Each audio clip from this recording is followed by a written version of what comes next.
సర్వజిత్తు ఒంటరిగా అడవిలో నడుస్తుండగా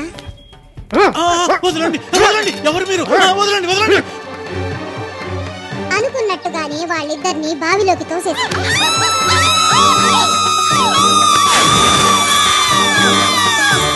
నిద్రపోతున్న దేవకి తల మీద రాయితో కొట్టి చంపేశాడు.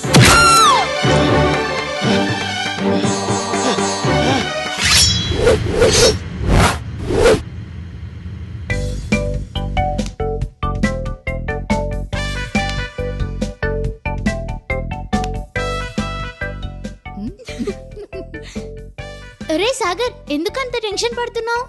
నిన్న బామ్మ మగచిలుక చెప్పిన కథ చెప్తానంది కదా, అదేంటో తెలుసుకొని మగవాళ్ళంతా దుర్మార్గులు కాదని నిరూపించాలి.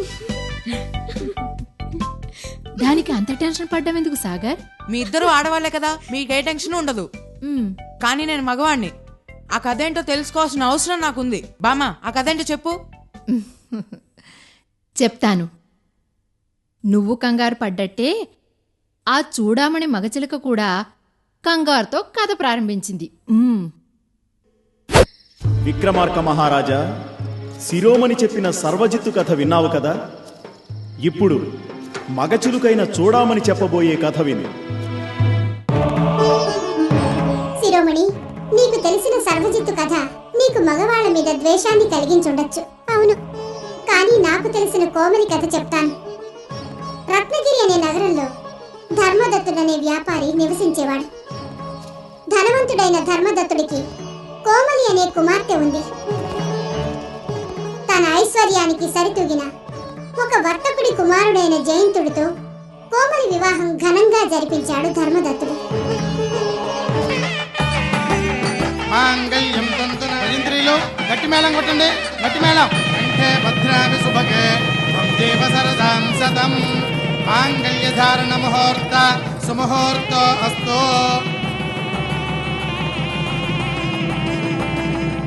తామ్రలిపి నగరానికి చెందిన జయంతుడితో కుమార్తెని కాపురానికి పంపించాడు శిరోమణి.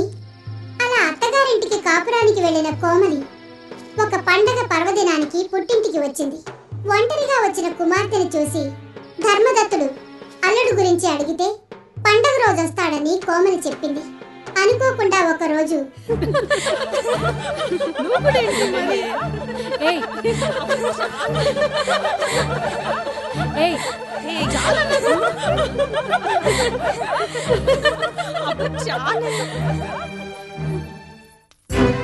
అందమైన ఒక యువకుణ్ణి చూసింది కోమలి. అతని పేరు పాండురంగడు అని తెలుసుకుంది.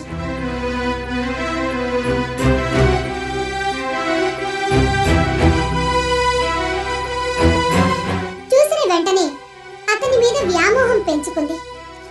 అతనితో స్నేహం చేయడం మొదలుపెట్టింది.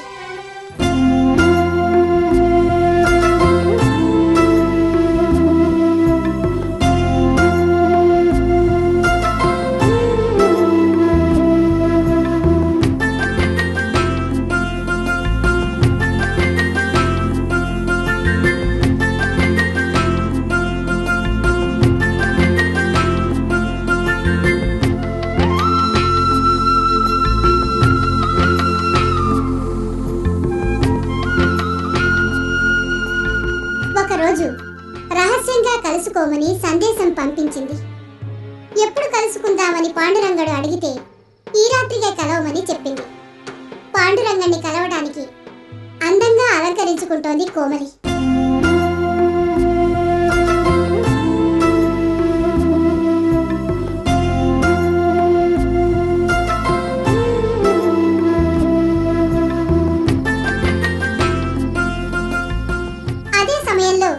అనుకోకుండా తన భర్త జయంతుడు రావడం కోమలిని ఆందోళనకు గురి చేసింది.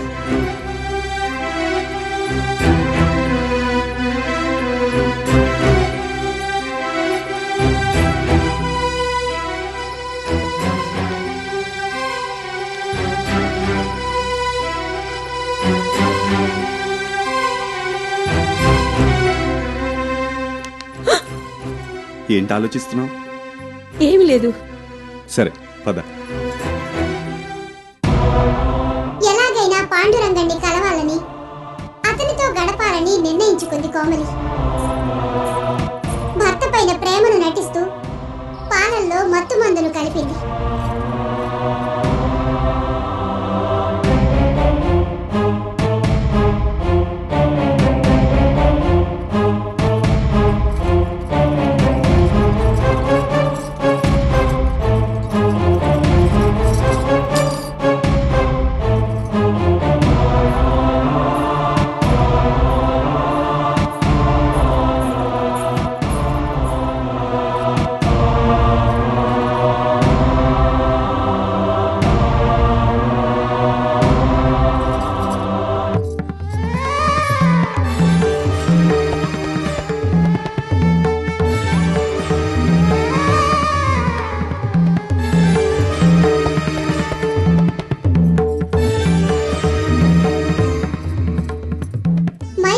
జయంతుడు పడిపోయాడని నిర్ధారించుకున్న కోమలి అక్కడి నుంచి ఎవరికంటా పడకుండా బయటికి నడిచింది.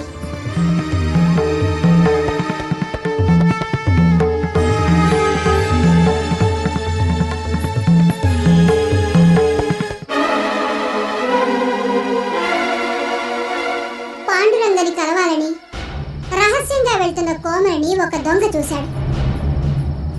ఒంటి మీద బంగారు ఆభరణాలతో ఒంటరిగా ఇలా రాత్రివేళ వెళ్తోందంటే ఏది ఏమైనా సరే ఆ నగలన్నీ దోచుకోవాల్సిందే అనుకుంటూ ఆమెని అనుసరించసాగాడు ఆ దొంగ. పాండురంగడు కోమలి రాకకై ఎదురు చూస్తూ ఉన్నాడు.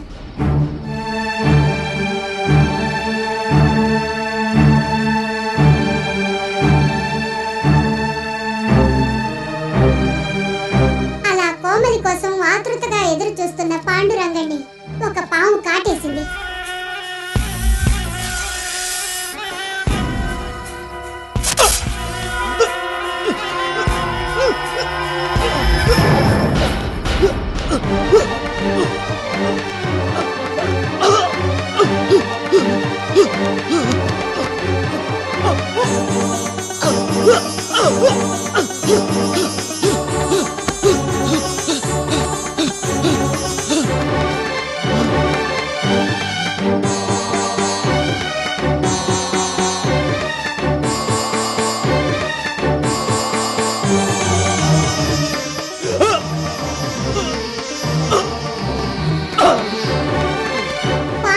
చనిపోయాడు. ఆ పరిసరాల్లో తిరుగుతున్న పిశాచం ఒకటి అదే అదనుగా భావించి పాండురంగని కళేబరంలో ప్రవేశించింది.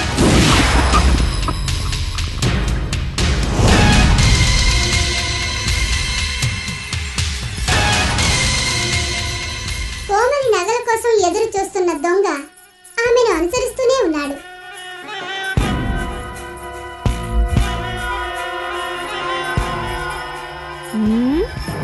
దొంగ, నీ సంగతి చెప్తానుండు.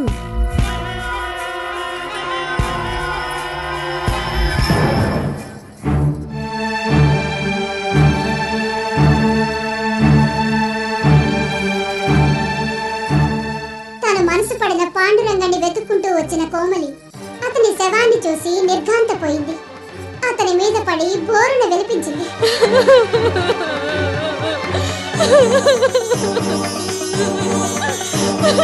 అదే సమయంలో పాండురంగడి దేహంలో ఉన్న పిశాచం కోమలి చెవి కొరికింది.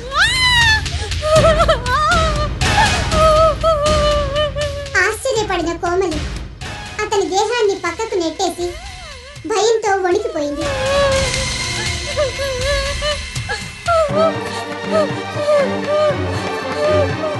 అతను చనిపోయాడనుకున్న కోమలి ఆ సంఘటనకు భయపడి అక్కడి నుంచి ఏడుస్తూ వెళ్ళిపోయింది.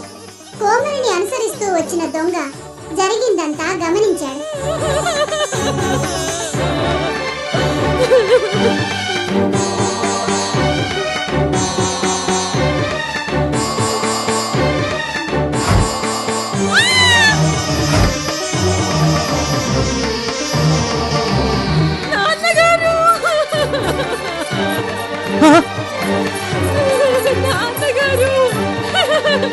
ఏమైందమ్మా?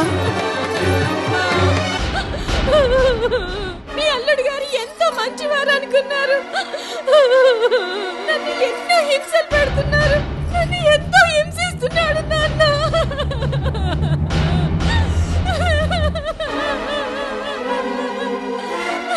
అసలు ఏం జరిగిందో చెప్పమ్మా. రాత్రి చెవు కూడా కొడికాను నాన్న. చెవికి గాయమైన కూతుర్ని చూసి తల్లి తండ్రి దిగ్భ్రాంతి చెందారు. ధర్మదత్తుడు ఆగ్రహంతో కంపించిపోయాడు. ఈ విషయాన్ని రాజుగారి దృష్టికి తీసుకెళ్తాను. పొగరుబోతైన జయంతుడికి ఆయన ఏ శిక్ష విధిస్తారో చూస్తాను అనుకుంటూ రాజుగారికి విషయమంతా విన్నవించాడు ధర్మదత్తుడు. జరిగిందంతా విన్న రాజుగారు జయంతుడి మీద ఆగ్రహాన్ని వెలిబుచ్చాడు.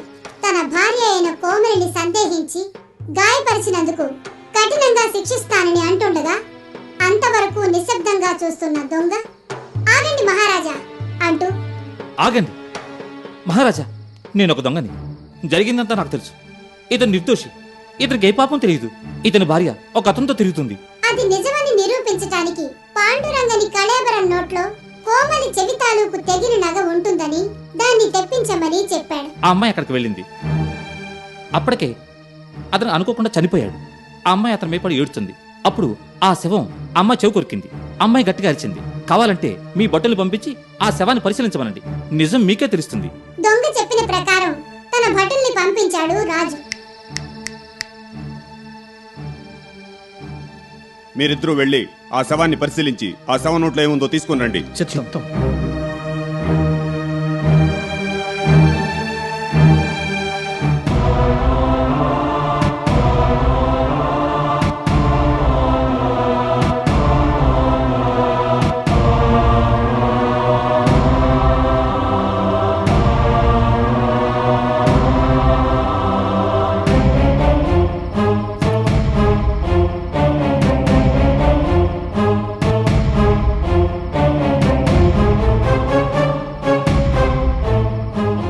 అందరూ ఆసక్తిగా ఎదురు చూస్తుండగా రాజభటులు కోమలి చెవి తాలూకు నగని తీసుకొచ్చి రాజుకు చూపించారు.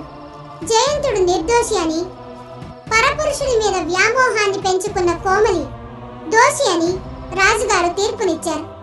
కోమలికి శిక్ష విధించారు. పద నడు.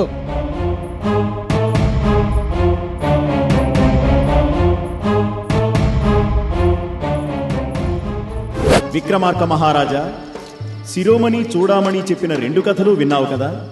మగవాళ్లే మోసం చేస్తారని శిరోమణి, ఆడవాళ్లే మోసం చేస్తారని చూడామణి వాదించుకుంటున్నాయి. విక్రమార్క మహారాజా, ఎవరు మంచివాళ్ళు, ఎవరు మోసం చేసేవాళ్ళు? ఈ ప్రశ్నకి సమాధానం తెలిసి కూడా చెప్పకపోతే నీ తల 1000 ముక్కలవుతుంది.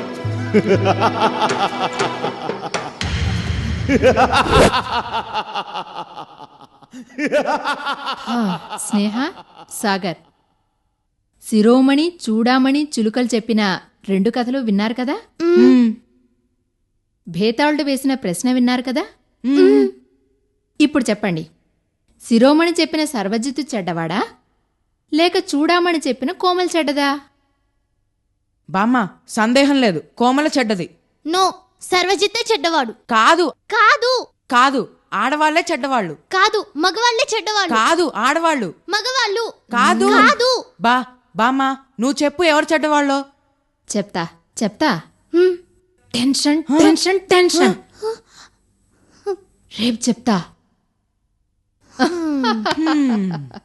బాగా ఆలోచించి వాళ్ళల్లో ఎవరు చెడ్డవాళ్ళో అది రేపు మీరే చెప్పాలి.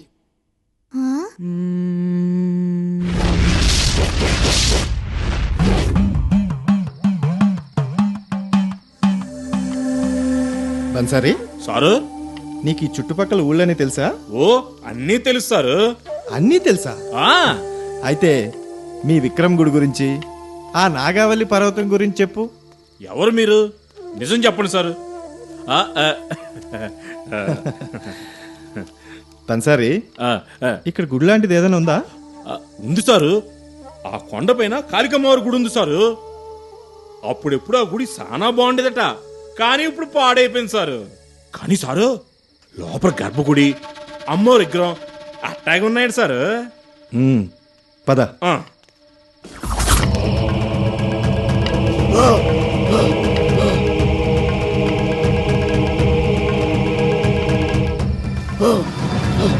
అమ్మవారి విగ్రహం ఉందట అంటున్నావు. అవును సారు. అంటే నువ్వు చూడలేదా?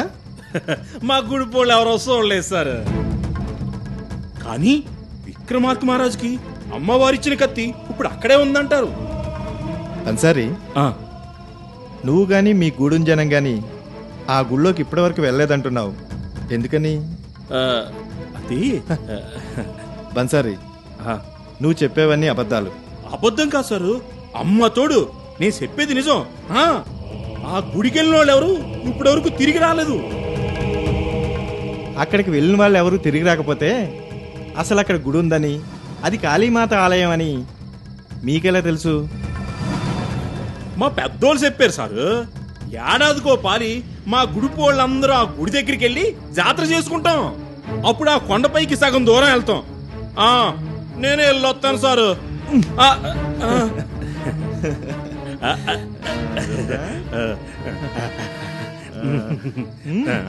పద.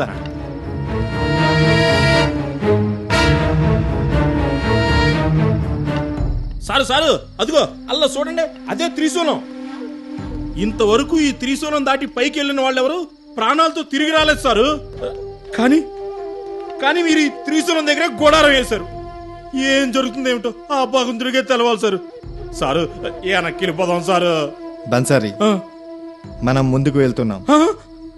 ఆలయంలోకి వెళ్ళి అమ్మవారిని దర్శనం చేసుకుంటున్నాం. అమ్మోరా అమ్మో, వద్దు సారు.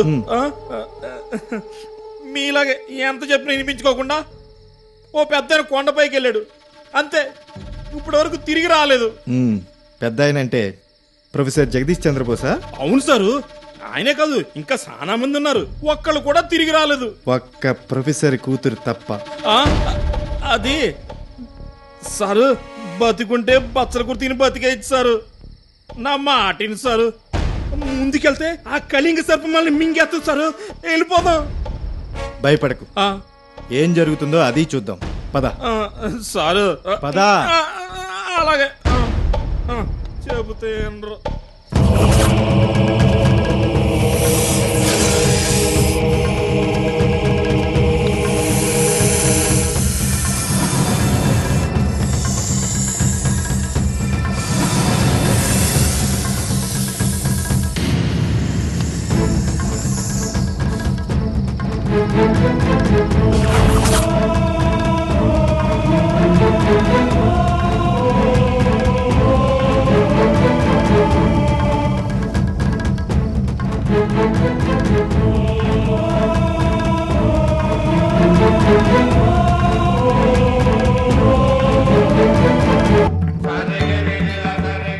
ముకుంద యోగులు వారు వచ్చారు.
సారు సారు సారు, నా మాట వినండి సారు.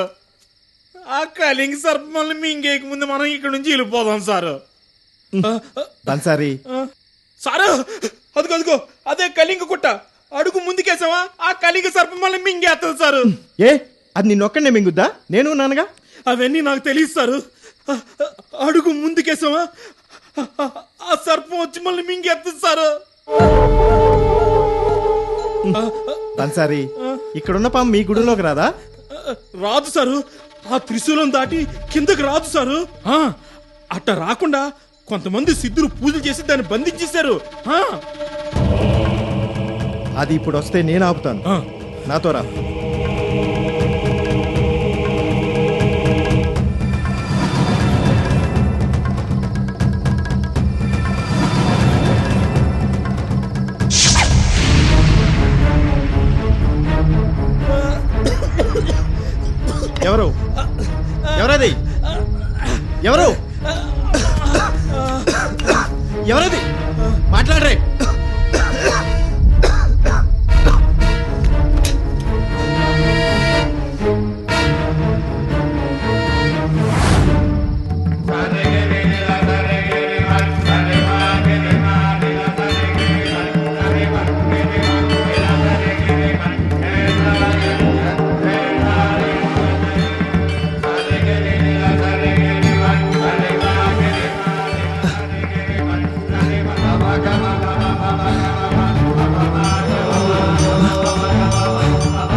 పట్టాభి.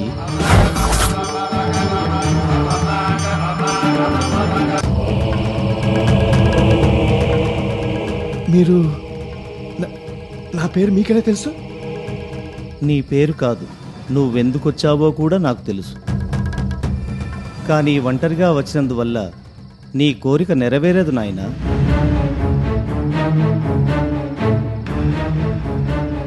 కాళీమాత విక్రమార్కుడికి ప్రసాదించిన వీరఖడ్గం సంపాదించాలంటే నీ ఒక్కడి శక్తి సరిపోదు. విక్రమ్ రావాలి.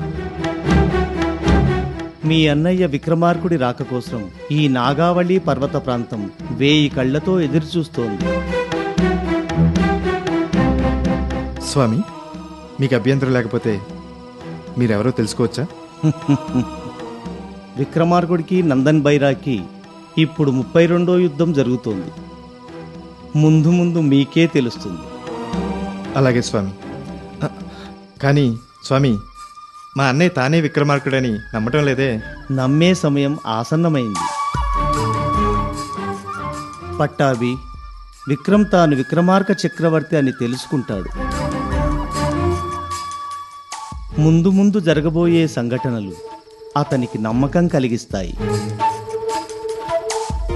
పట్టాభి, ఇవి కాళీయోగి గారి తల వెంట్రుకలు. ఏ యోగికైనా తన తపశ్శక్తి వాళ్ళ వెంట్రుకల్లోనే ఉంటుంది. వీటి మహిమ గురించి కానీ అపూర్వమైన శక్తి గురించి కానీ చెప్పడానికి మాటలు చాలవు. దీన్ని విక్రమార్కుడికి రక్షగా కట్టించు. మీ ఇద్దరిని ఈ పర్వతం పైన ఏ శక్తి ఎదురించలేదు. వెళ్ళిరా పట్టాభి. ఎంత త్వరగా వీలైతే అంత త్వరగా విక్రమార్కుడితో కలసిరా. స్వామి, నాదొక చిన్న సందేహం. నీ సందేహమేమిటో నాకు తెలుసు. నువ్వు విక్రమార్కుడిని తీసుకొనిరా.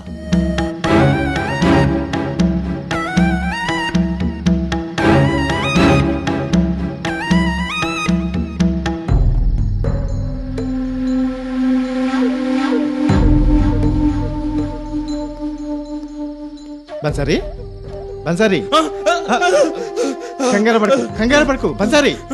ఏం లేదు, ఏం కాలేదు, బతికే ఉన్నానా? ఏం కాలేదు. అమ్మా, అలాగే. అయిపోయి అయిపోయి.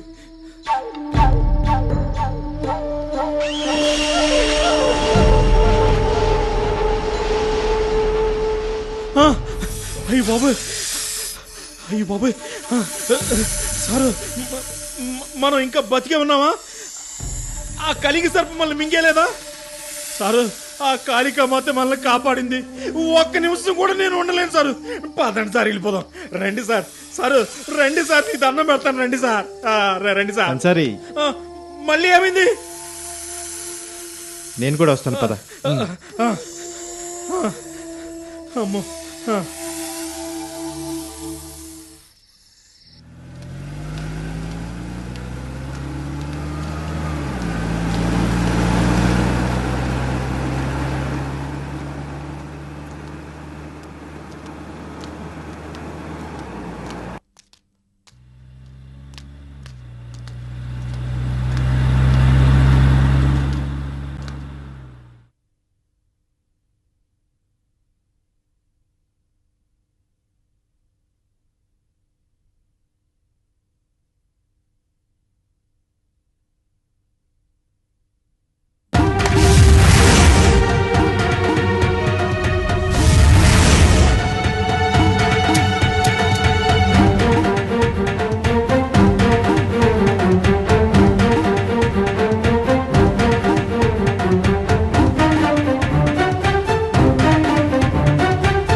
అమ్మా, అమ్మా, అబ్బా, ఏమైంది చెప్తానా?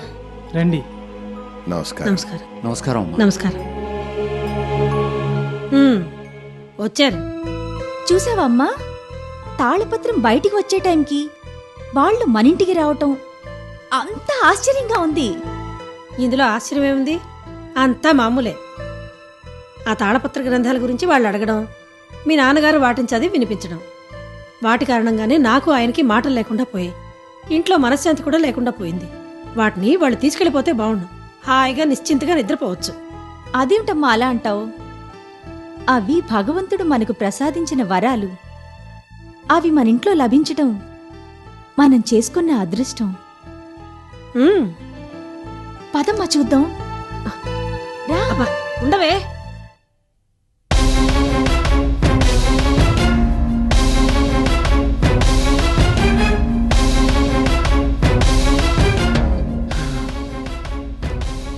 మీ అనుమానం నిజమే. మిత్రా సంధ్యలు కనిపించకపోవటం యాదృచ్ఛికంగా జరిగింది కాదు. విక్రమార్కుడు తన 32వ జన్మలో నందన్ బైరాగితో చేయబోతున్న యుద్ధంలో ఒక భాగమే.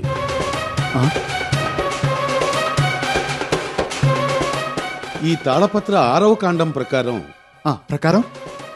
చెప్పండి శాస్త్రి గారు. నందన్ బైరాగి 3వ కన్యను కూడా అపహరించి తీసుకుపోతాడు. రామ్మరా.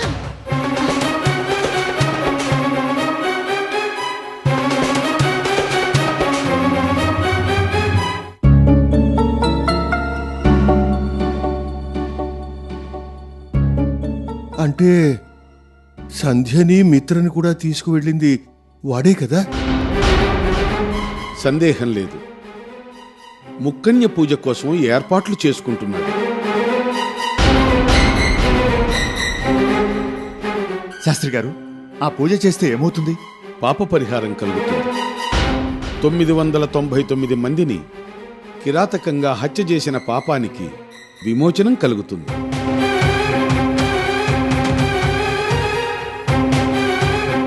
ఆ పూజ ఫలించిందంటే నందన్ బైరాగ్కి ఎదురుండదు. ప్రపంచంలోని ఏ శక్తి అతన్ని ఎదిరించలేదు.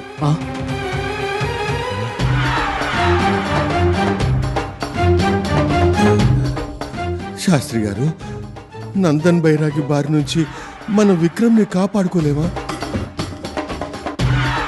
చాలా కష్టం.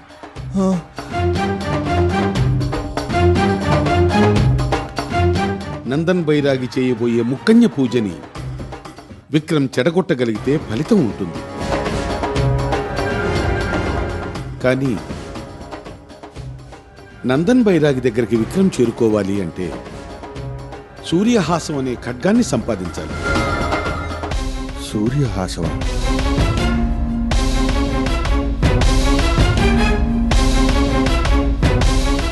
ఈ 6వ కాండంలో ఇంతవరకే వ్రాయబడి ఉంది.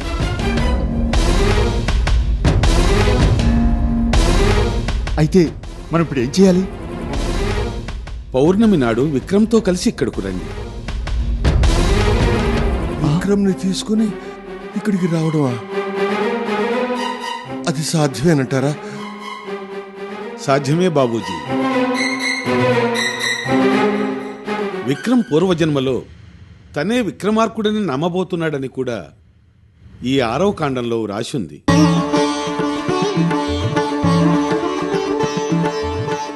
వచ్చే పౌర్ణమి రోజు మన సందేహాలు కొన్ని తీరే అవకాశం ఉంది. అలాగా?